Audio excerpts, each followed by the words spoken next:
So I'm reading along, very familiar passage I've read 1,000 times. And I come to Genesis 2:17, which says, "And of the tree of the knowledge of good and evil you shall not eat, for in the day you eat of it you will die." And of course, I'd read that verse many times, and I'd read the name of that tree many times, and several times I'd stopped and I was like, the tree of the knowledge of good and evil, and it it never made any sense to me until this time when it lit up like a billboard and the Holy Spirit highlighted. And I was like, wait a minute, the knowledge of good and evil? That sounds like knowing right and wrong. And I thought to myself, why are we teaching our kids right and wrong when God said, in the day you eat that, it will bring death? And so I was like, I literally stopped. And I think my jaw was probably like hanging open for, just letting that sink in. I was like, what does this mean, God? What?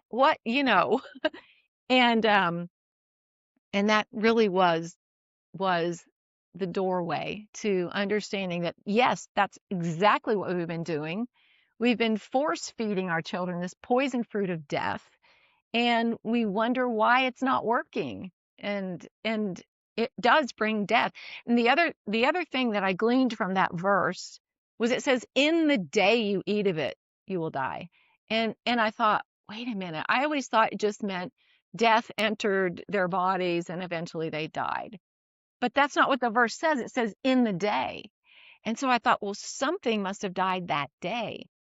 And we know the way that Adam and Eve saw everything dramatically changed instantly.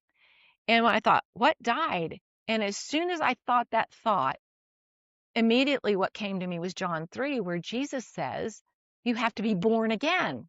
And I thought, ah. And then he goes on to say, it's a spiritual rebirth. And that's when I realized that that's what died that day. Adam and Eve's spirits died. And that's why Jesus said, you have to be reborn of the Spirit. Re means you were already born, right? They were spirit beings with a body. And I picture them as these glowing light beings with a body underneath, inside. They were clothed in light, right? And when that went out, what did they say? We're naked. And that's why they said we're naked, because that spirit covering was gone. And there were several other things that happened that were just so fascinating to study this out, because it goes on to say that, and then the eyes of both of them were opened. So something died and something was awakened.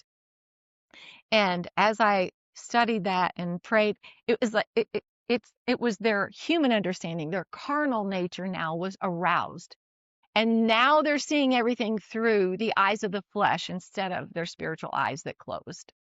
And so two things happened. Their spiritual sight and awareness went dormant or died, and their carnal or flesh nature was awakened. So when we teach our kids right and wrong, the exact same thing happens to them. We're actually arousing the flesh, the very thing that we're trying to control or subdue. So it's very, very detrimental. It makes me very angry. Not even angry.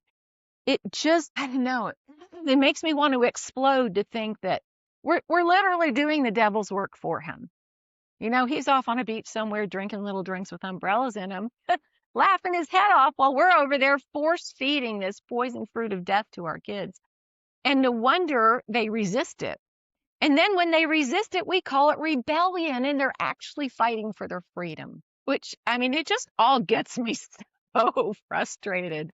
I just want to tell the whole world, stop, you know? So, and the spiritual death, and then kids, 2 out of 3 kids raised in Christian homes end up walking away from the church as young adults. And it's because, you can never, it's death. They don't want any more of the death. Don't feed me any more poison fruit. I don't measure up anyway. All that does is tell them where they fall short, like my childhood, how you can do better. You're not measuring up, da da da, and that's what, that knowledge of good and evil, that tree is the same thing as the law. The law gives us the knowledge of sin, right? That's why it was given. So, and the law just, that's all it can do is condemn. Paul tells us that in Romans, it was never given as a means of salvation or righteousness with God. It was given to make us all guilty. So when you train your kids in the knowledge of good and evil, the knowledge of sin, you're making them guilty. You're bringing them under the law, and which brings a curse and spiritual death.